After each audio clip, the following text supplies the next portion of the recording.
रात का समय था, बारिश हो रही थी और ठंडी हवा ट्रेन के अंदर तक महसूस हो रही थी। आरती, जो ऑफिस से लौट रही थी, स्टेशन पर खड़ी ट्रेन का इंतजार कर रही थी। उसे घर जल्दी पहुंचना था, लेकिन वह डरी हुई थी।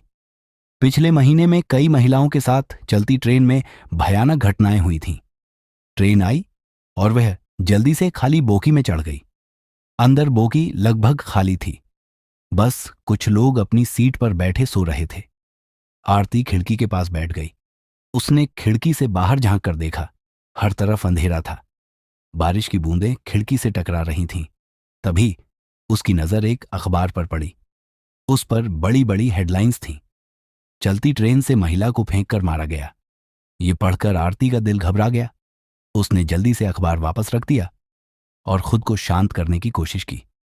थोड़ी देर बाद बोगी के अंदर एक लड़की आई। वह भी नौकरी पेशा लग रही थी।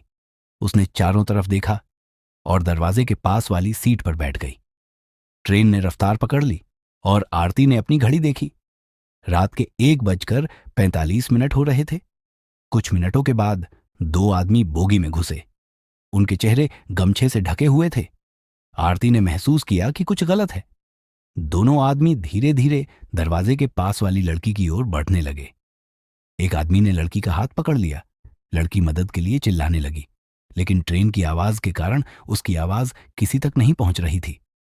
आरती डर गई। उसने सोचा कि उसे कुछ करना चाहिए। आरती ने हिम्मत जुटाकर चिल्लाया, उसे छोड़ दो। लेकिन वे लोग नहीं रुके। तभी अचानक एक पुलिस वाला बोगी में दाखिल हुआ। उसने जोर से कहा, रुको, पुलिस। पुलिस वाले ने दोनों आदमियों को पकड़ लिया। लड़की रोने लगी।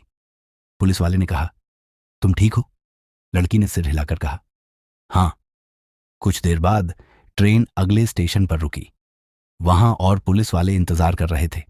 उन्होंने दोनों आदमियों को गिरफ्तार कर लिया। आरती ने राहत की सांस ली। उसने महसूस किया कि आज उसने डर पर जीत पाई है। अगर आपको यह कहानी अच्छी लगी हो तो हमें सब्सक्राइब करें, बेल आइकॉन दबाना ना भूलें।